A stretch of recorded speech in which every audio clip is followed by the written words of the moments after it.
Коми переживает футбольный бум. Так, проект «Футбол в школы» сегодня реализуется уже в 23 образовательных учреждениях республики. О развитии этого вида спорта в российских регионах говорили на последней конференции Российского футбольного союза. От Коми в главном футбольном форуме участвовал президент региональной федерации футбола Юрий Балабонов.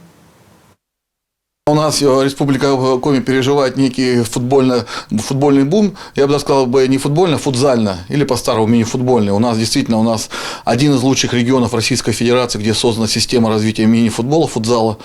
Именно система. То есть у нас на низовом уровне большое количество спортивных школ комплексных. Есть республиканская спортивная школа по футболу специализированная.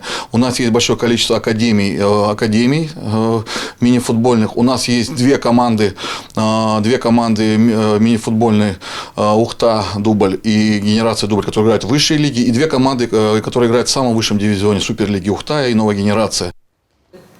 По информации регионального Минспорта, в Коми футболом занимаются 23 тысячи жителей. Больше 3 лет именно этот вид спорта возглавляет топ самых массовых физкультурных направлений в республике.